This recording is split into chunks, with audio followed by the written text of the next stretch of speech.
Bismillahirrahmanirrahim. Assalamualaikum warahmatullahi wabarakatuh. Alhamdulillahilladzi anzala ala abdihil kitaba wa lam yaj'al lahu iwaja qayyiman liyundhira ba'san syadidan min ladunhu wa yubashshiral mu'minina alladzina ya'malunas solihati anna lahum ajran hasana. Wa ashhadu an la ilaha illallah wahdahu la syarika lah wa ashhadu anna Muhammadan abduhu wa rasuluhu wa sallallahu ala Muhammadin wa ala alihi wa ashabihi wa man tabi'ahum bi ihsanin ila yaumiddin. Bapak dan Ibu, saudara dan saudari, adik-adik jamaah kaum muslimin yang berbahagia yang semoga dirahmati Allah Subhanahu wa taala. Alhamdulillah, kita panjatkan puja dan puji syukur kita kepada Allah Jalla wa'ala atas segala limpahan nikmat yang telah diberikan oleh Allah Subhanahu wa ta'ala kepada kita semua. Semoga salawat dan salam akan senantiasa terlimpahkan kepada Nabi kita yang mulia, Nabi Muhammad sallallahu alaihi wasallam, demikian juga kepada keluarga beliau, para sahabat dan segenap umatnya yang mengikuti ajarannya hingga akhir zaman nanti. Bapak dan Ibu jamaah kaum muslimin yang semoga dirahmati Allah Subhanahu wa taala. Setelah kita menyelesaikan pembacaan tafsir surat Al-Baqarah yang menjelaskan tentang tiga sifat golongan manusia, yaitu orang yang mukmin, orang yang kafir dan orang yang munafik. Maka setelah itu Allah Subhanahu wa taala memerintahkan segenap manusia untuk beribadah kepada Allah Subhanahu wa taala, karena Allah yang telah menciptakan manusia dan menciptakan mereka dan orang-orang sebelum mereka supaya mereka itu menjadi orang yang bertakwa. Kemudian Allah menjelaskan bahwasanya Allah Subhanahu wa taala yang telah menciptakan langit dan bumi, menjadikan bumi ini hamparan dan langit sebagai sebuah atap atau bangunan, dan Allah yang menurunkan hujan dan mengeluarkan segala jenis tumbuhan sebagai rizki bagi manusia. Maka manusia dilarang oleh Allah Subhanahu wa taala untuk menjadikan tandingan-tandingan dari selain Allah Subhanahu wa taala. Maka pada kesempatan malam hari ini kita akan melanjutkan berkaitan dengan tantangan Allah Subhanahu wa taala kepada orang-orang yang mengingkari Al-Qur'an, demikian juga mengingkari kenabian Rasulullah sallallahu alaihi wasallam. Mereka ditantang untuk membuat semisal dengan ayat-ayat atau surat-surat di dalam Al-Qur'an. Dari turunnya ayat ini sampai 14 abad setelahnya sampai sekarang belum ada yang sanggup untuk membuat semisal dengan Al-Qur'an. Dan Allah menyatakan manusia tidak akan sanggup. Maka karena tidak sanggup, maka hendaknya manusia itu menjaga dirinya dari ancaman siksa api neraka yang bahan bakarnya itu adalah manusia dan batu yang dipersiapkan untuk orang-orang kafir. Kita akan membacakan tilawahnya dari ayat ke-21 hingga ayat 24-nya. Dipersiapkan, silakan dibuka mushafnya di ayat ke-21 hingga 24. Kita awali dengan membaca ta'awudz terlebih dahulu. A'udzu billahi minasy syaithanir rajim.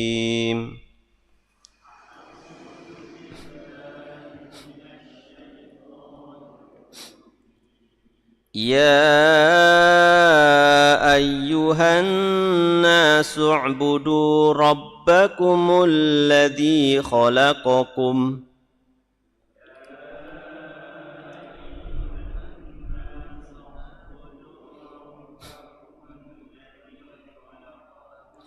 والذين من قبلكم لعلكم تتقون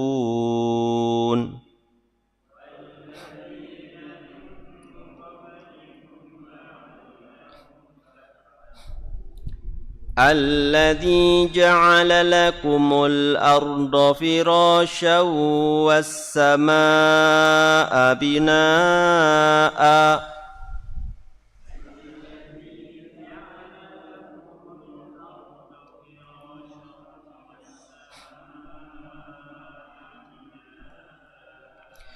وأنزل من السماء ماء فأخرج به من الثمرات رزقا لكم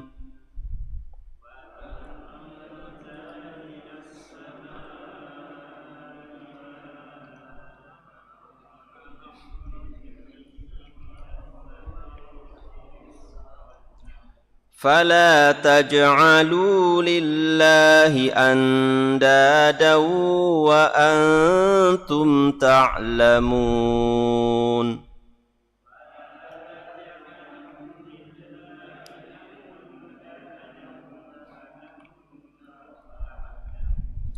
وإن كنتم في ريب مما نزلنا على عبدنا فأتوا بسورة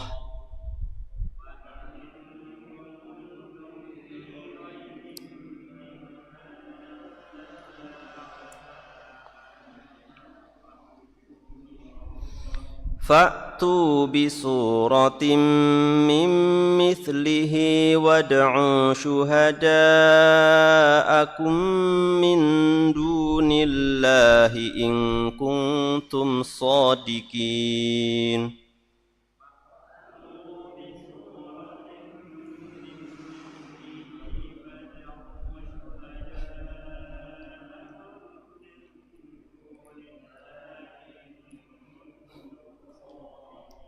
فإن لم تفعلوا ولن تفعلوا فاتقوا النار التي وقودها الناس والحجارة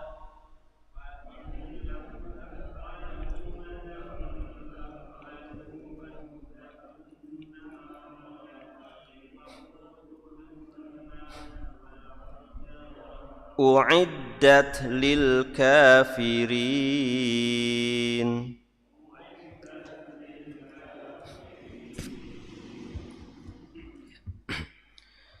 Allah Subhanahu wa taala berfirman,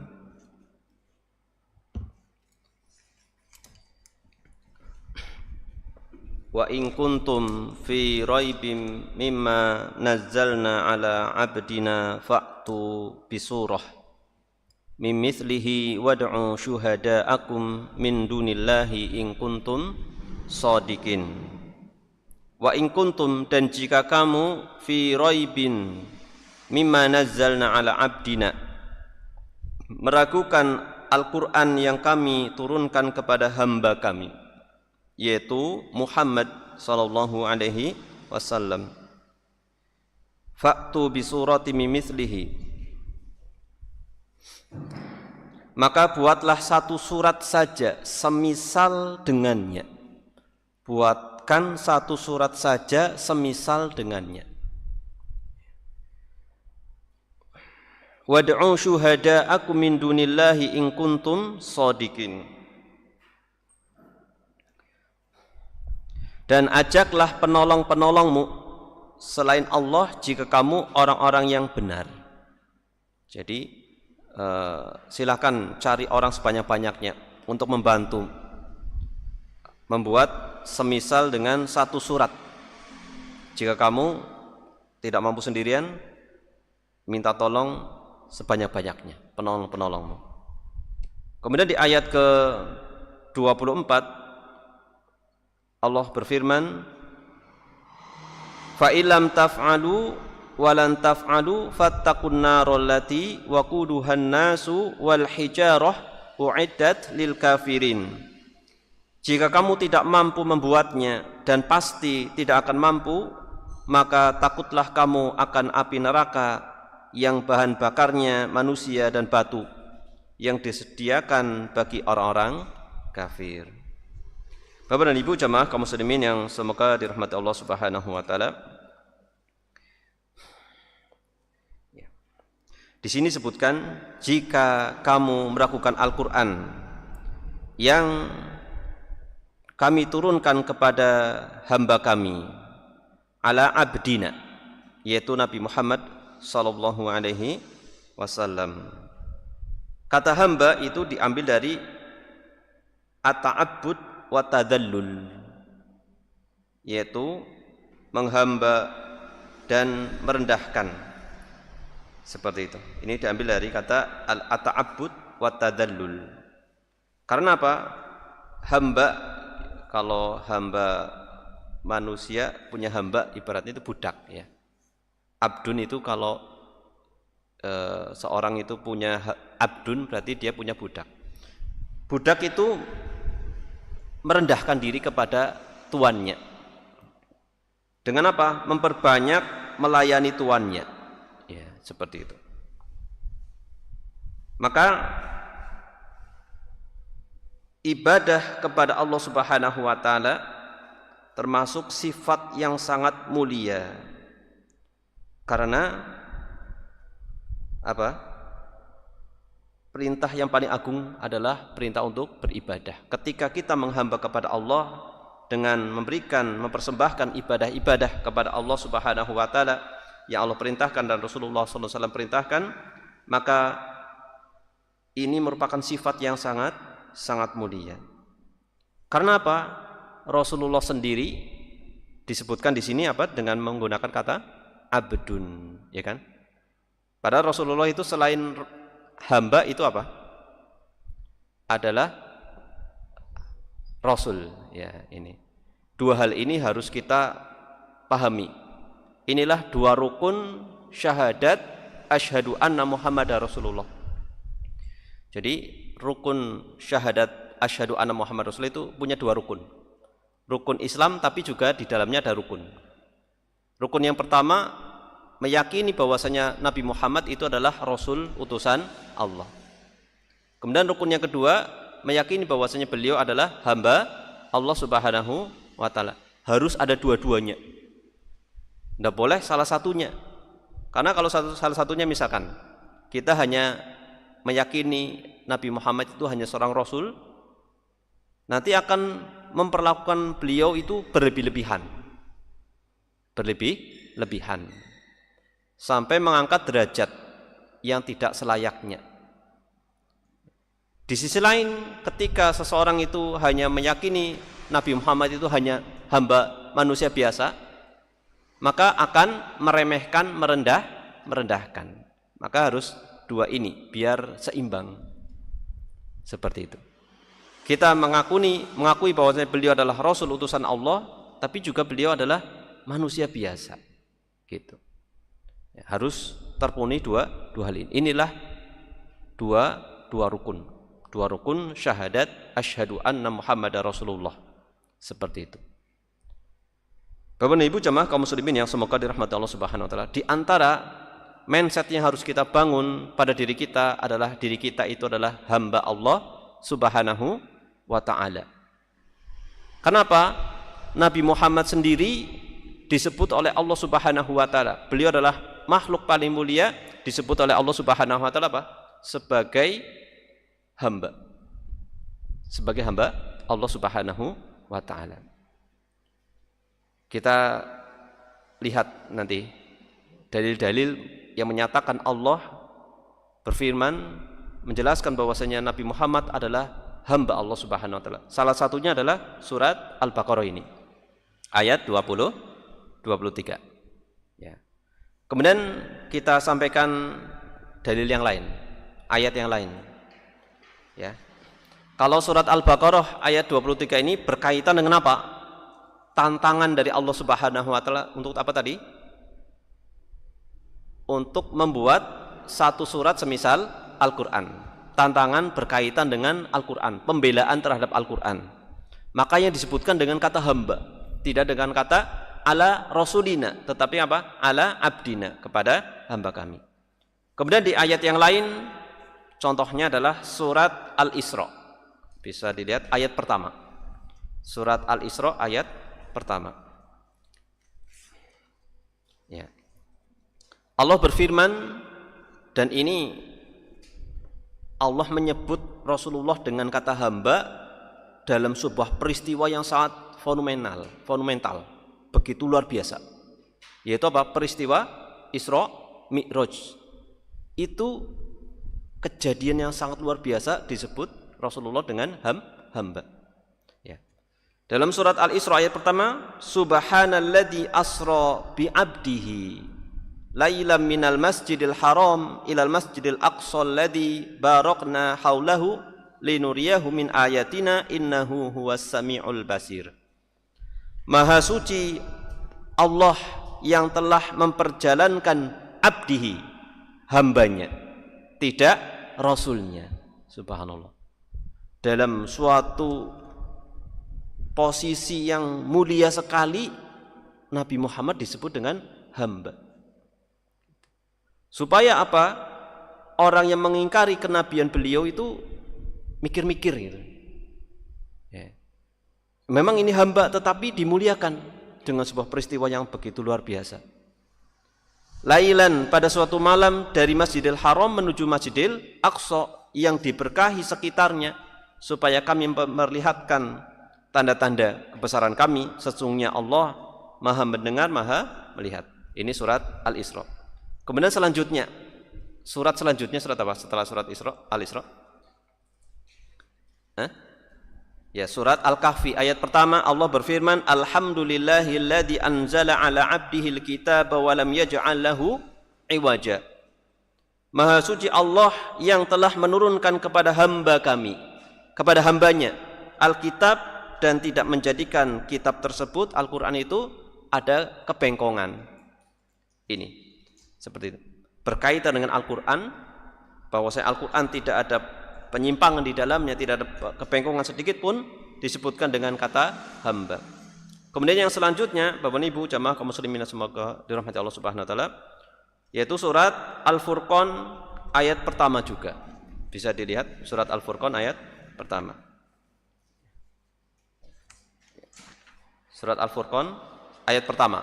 Allah berfirman, Tabarakalladzi nazzalal furqana ala abdihi liyakuna lil alamina nadhira.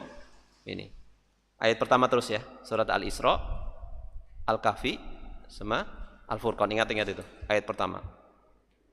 Tabarakalladzi nazzalal furqan. Maha berkah Allah yang telah menurunkan Al-Furqan, yaitu nama lain dari Al-Qur'an, ala abdihi, kepada hambanya, liyakuna lil alamina nadhira, supaya beliau ini, hamba ini, menjadi peringatan, atau bisa jadi Al-Qur'an ya, Al-Qur'an dan Rasulullah SAW sebagai pemberi peringatan kepada alam semesta. Dan masih ada ayat yang lain, tapi ini cukup ini. Ini Allah sendiri menyebut beliau sebagai hamba, dan Rasulullah SAW sendiri menyebut dirinya juga hamba. Ya seperti itu. Suatu ketika istri beliau yaitu Aisyah, ibunda Aisyah radhiyallahu anha, melihat apa? Rasulullah itu sholatnya itu lama, sholat malamnya itu lama, sampai apa? Kakinya itu ya berbekas, ya, bengkak seperti itu. Maka heran, duh Nabi panjenengan kan Rasul yang dosanya sudah diampuni yang dulu sama yang akan datang, kok masih seperti itu? Wajar ya, heran ya, ya seperti itu. Maka apa kata Rasulullah SAW? Afala akuna abdan syakuro. Tidakkah boleh aku menjadi seorang hamba yang bersyukur, yang pandai bersyukur? Apa tadi? Afala akuna abdan. Tidakkah boleh aku menjadi seorang hamba yang pandai bersyukur? Masih menyebut dengan kata hamba. Dalam sebuah hadis yang lain disebutkan suatu ketika Rasulullah sedang di masjid, kemudian menyampaikan kepada para sahabat, ada seorang hamba Allah, ada seorang hamba yang dia itu diberikan pilihan, apakah masih tetap berada di dunia atau dia memilih untuk mengambil apa yang ada di sisi Allah Subhanahu wa ta'ala. Terus hamba tersebut setelah diberi pilihan itu, hamba tadi lebih memilih apa yang di sisi Allah Subhanahu wa ta'ala. Gitu. Ini. Beliau semacam tidak menyebutkan siapa hamba ini. Maka di antara yang hadir itu ada sahabat yang mulia yaitu Abu Bakar As-Siddiq radhiyallahu anhu. Beliau menangis mendengar apa yang disampaikan oleh Rasulullah sallallahu alaihi wasallam. Mengapa menangis Bapak Ibu? Mengapa menangis? Mengapa menangis? Ya kan hamba, mana ya, hambanya mana? Ya. Abu Bakar As-Siddiq radhiyallahu anhu paham yang dimaksud hamba itu adalah Rasulullah sallallahu alaihi wasallam sendiri. Yang lain tidak nangis, beliau aja seperti itu. Ya. Suatu ketika di Haji Wada di Padang Arafah di hari Jumat setelah asar, Rasulullah khutbah Arafah, kemudian turun ayat al-yawma akmaltu lakum dinakum wa atmamtu alaikum ni'mati wa raditu lakumul islam madina. Di antara sahabat ada yang nangis tapi bukan Abu Bakar, yaitu Umar bin Khattab radhiyallahu anhu. Dia juga memahami sama seperti Abu Bakar ketika yang tadi dalam hadis tadi, yaitu kalau sudah disempurnakan pasti ada suatu nanti kan hilang. Ini sebagai tanda dekatnya ajal Rasulullah sallallahu alaihi wasallam. Intinya adalah Allah menyebut Rasulullah sebagai seorang hamba. Seperti itu. Kemudian Rasulullah sendiri menyebut sebagai seorang hamba dirinya. Dan masih ada dalil-dalil yang lain yang cukup banyak. Bapak Ibu jemaah kaum muslimin yang semoga dirahmati Allah Subhanahu wa taala. Kemudian kita melanjutkan di sini ya. Melanjutkan. Ya. Di sini sebutkan bahwasanya jika kamu tidak mampu membuatnya, yang kami turunkan kepada hamba kami, maka buatlah satu surat semisal dengannya dan ajaklah penolong-penolongmu. Nah, syuhada di sini, penolong-penolong sini adalah ansarakum, yaitu penolong-penolong kalian. Wa alihatukum allati tad'una annaha tashhadu lakum indallahi wa tashfa'. Dan ajaklah sembahan-sembahan kalian yang kalian menganggap mereka itu bisa menjadi saksi kalian di sisi Allah dan bisa menolong kalian. Ajaklah mereka seperti itu. Kemudian mimithlihi tadi yang semisal dengan Al-Qur'an, maksudnya Al-Qur'an sendiri, demikian juga Nabi Muhammad SAW dalam hal apa? Sifat beliau yang ummi. Ya, sifat beliau yang ummi. Di sisi lain, beliau adalah seorang hamba yang ummi, diturunkan Al-Quran kepada beliau, ditantanglah bisa apa tidak membuat satu surat yang semisal itu. Nah, padahal Al-Quran itu adalah diturunkan kepada seorang yang ummi. Ya. Kemudian jika kamu tidak mampu membuatnya dan pasti tidak akan mampu, maka takutlah kamu akan api neraka yang bahan bakarnya manusia dan batu. Maksudnya apa Bapak Ibu? Apakah semua manusia itu atau bagaimana? Manusia di sini maksudnya siapa? Manusia ini maksudnya siapa? Ya orang-orang penghuni neraka. Nggak mungkin yang bukan dijadikan bahan bakar ya, betul. Kemudian batu di sini maksudnya siapa? Maksudnya apa? Di antaranya adalah berhala-berhala, patung-patung yang disembah. Di antaranya. Ya. Seperti itu. Wallahu taala alam bisawab. Ya, sekarang kita sampaikan terkait dengan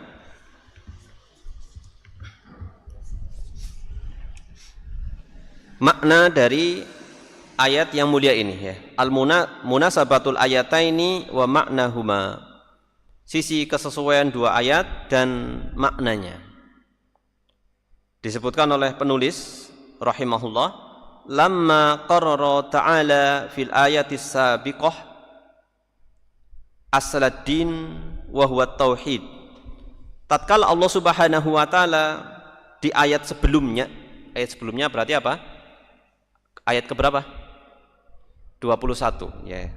Allah menetapkan pokok dari agama, asal dari agama, wa huwa tauhid, yaitu tauhid, menyembah hanya kepada Allah Subhanahu wa taala, alladzi huwa ibadatullah, yaitu beribadah kepada Allah wahdah semata.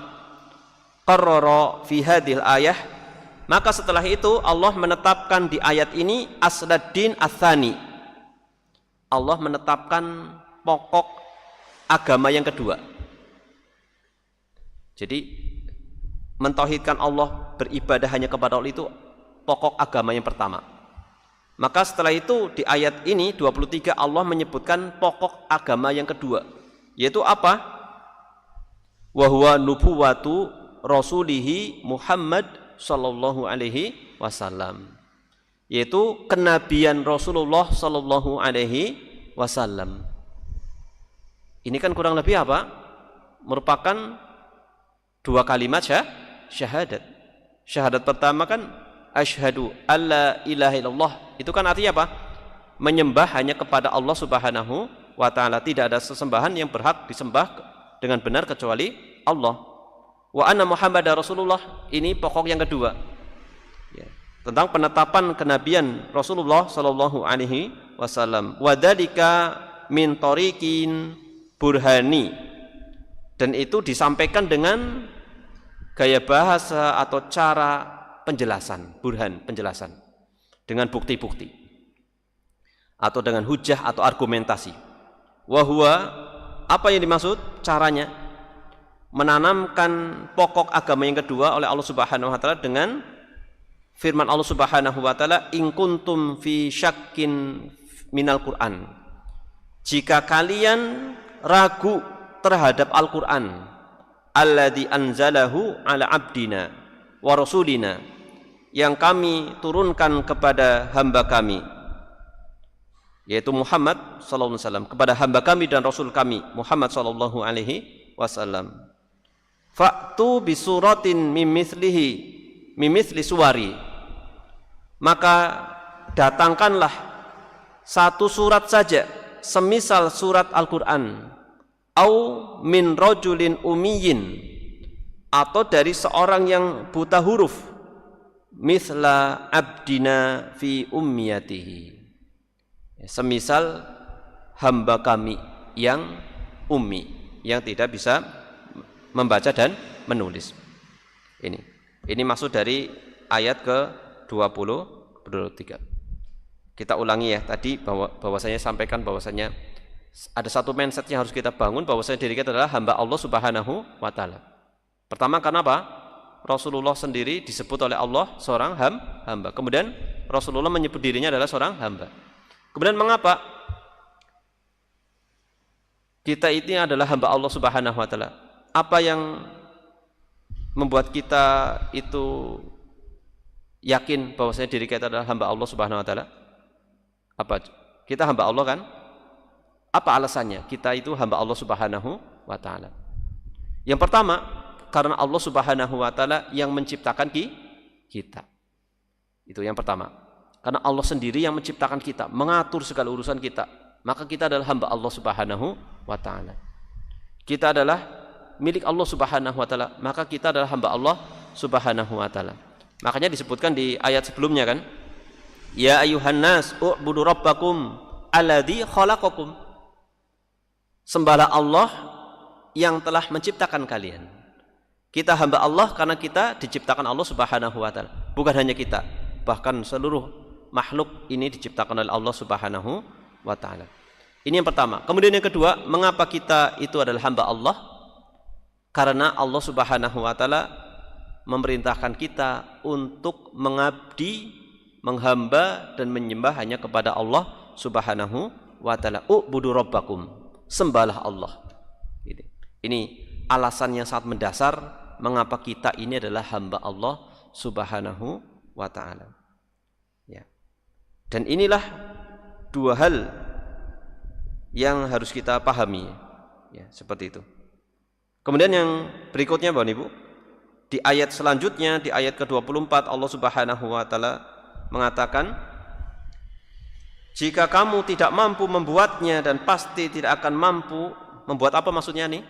Membuat semisal dengan Al-Qur'an dan pasti tidak akan mampu, maka takutlah kamu akan api neraka yang bahan bakarnya manusia dan batu yang disediakan bagi orang-orang kafir. Fa ilam ta'tu li'ajzikum, maka jika kalian tidak sanggup untuk membuatnya, mengapa li'ajzikum? Karena kalian itu lemah. Li'ajzikum karena kalian itu lemah. Faku anfusakum, karena kalian tidak sanggup karena kelemahan kalian, maka jagalah diri kalian minanar dari api neraka. Bil iman, bagaimana cara menjaga diri dari api neraka? Bil iman bil wahyil ilahi, yaitu dengan cara beriman terhadap wahyu Al-Qur'an. Wahyu Al-Qur'an. Wa ibadatillah, demikian juga apa? Dengan cara beribadah hanya kepada Allah Subhanahu wa taala. Bima syara'a fihi, dengan apa yang disyariatkan di dalamnya. Seperti itu. Wallahu taala alam bisawab. Ya. Jadi kesimpulannya dari dua ayat ini ada apa? Pokok keimanan apa saja yang terkandung di dalamnya, Bapak Ibu? Pertama, iman kepada apa? Iman kepada kitab ya, khususnya Al-Qur'an. Kemudian iman kepada Rasulnya, yaitu dalam hal ini khusus adalah Rasulullah sallallahu alaihi wasallam. Demikian juga iman kepada hari akhir. Ya. Makanya tadi kan di ayat yang terakhir apa? Fattaqun narol lati. Ya. Iman kepada hari akhir. Ya. Beriman akan adanya neraka. Ya. Dalam sebuah riwayat Rasulullah mengatakan, siapa yang bersaksi bahwasanya Nabi Muhammad itu adalah hamba dan Rasulnya, kemudian Isa adalah hamba dan Rasulnya, kemudian bersaksi bahwasanya surga itu benar, neraka itu benar, maka orang tersebut akan dimasukkan ke dalam surga, kata Rasulullah sallallahu alaihi wasallam. Kembali ke sini Bapak Ibu jemaah kaum muslimin yang semoga dirahmati Allah Subhanahu wa taala. Ya. Kemudian di sini kita akan sampaikan kesimpulan-kesimpulan dari pembahasan. Kesimpulan-kesimpulan dari pembahasan. Yang pertama, kesimpulan yang pertama, takriru nubuwati Rasulullah sallallahu alaihi wasallam. Penetapan kenabian Rasulullah sallallahu alaihi wasallam. Bi itsbati nuzulil Qur'ani alaihi, dengan penetapan turunnya Al-Qur'an kepadanya. Jadi turunnya Al-Qur'an itu sebagai bukti akan kebenaran kerasulan Nabi kita Muhammad sallallahu alaihi wasallam. Seperti itu. Sebagai bukti kebenaran Rasulullah sallallahu alaihi wasallam sebagai seorang nabi. Ini yang pertama ya. Penetapan kenabian Rasulullah sallallahu alaihi wasallam dengan ditetapkannya turunnya Al-Qur'an kepada beliau. Diturunkannya Al-Qur'an kepada beliau. Bapak Ibu jemaah kaum muslimin yang semoga dirahmati Allah Subhanahu wa taala, menurunkan Al-Qur'an, di dalam Al-Qur'an itu seringkali menggunakan dua kata. Terkadang anzala, terkadang nazzala. Kalau ini menggunakan anzala atau nazala? In kuntum fi raibin mimma nazzalna. Ya. Apa perbedaan nazzala sama anzala? Apa perbedaannya? Di antara yang pernah saya dapatkan, ketika menggunakan kata anzala itu adalah Allah menurunkan secara keseluruhan di langit dunia. Sedangkan menggunakan kata nazzala itu diturunkan bertahap kepada Rasulullah sallallahu alaihi wasallam. Ya. Jadi kalau ayat ini berarti mimma nazzalna, yang kami turunkan berarti di sini bertahap. Kepada Al-Qur'an yang kami turunkan secara bertahap kepada hamba kami, kepada Rasulullah sallallahu alaihi wasallam. Yang kurang lebih selama berapa tahun? 23 tahun, ya kan? 23 tahun. Karena Rasulullah 40 tahun diangkat menjadi seorang nabi sampai wafatnya berapa? 63 tahun. Berarti kan turunnya Al-Qur'an itu selama itu. Apa hikmahnya Al-Qur'an itu diturunkan secara bertahap? Apa hikmahnya? Ya kan? Mungkin apa tidak Allah langsung menurunkan ke Rasulullah semua? Mungkin Allah Maha mampu, tetapi ada hikmah kenapa diturunkan bertahap. Ya, hikmahnya apa? Memudahkan untuk menghafal. Ya kan? Karena syariat juga diturunkan bertahap-tahap. Ya, seperti itu. Sesuai dengan tahapan manusia, kondisi manusia, seperti itu. Tidak hikmah ketika diturunkan langsung sekaligus. Ada sholat, ada puasa, ada ini, ya kan? Seperti itu. Ya, jadi bertahap. Ya, bertahap. Ini. Wallahu taala alam bishawab. Ini diantara rahasia kenapa menggunakan anzala atau nazzala. Seperti itu. Kemudian kesimpulan yang kedua, ta'akkud ajzil bashar anil ityan bisuratin mithli suwaril Qur'anil Karim. Manusia itu lemah, sangat lemah untuk membuat satu surat saja yang semisal dengan Al-Qur'an. Sangat lemah, tidak sanggup. Limururi alfi sanatin wa arba'i mi'atin wa sitti sinin. Ya. Padahal sudah lewat berapa tahun? 1400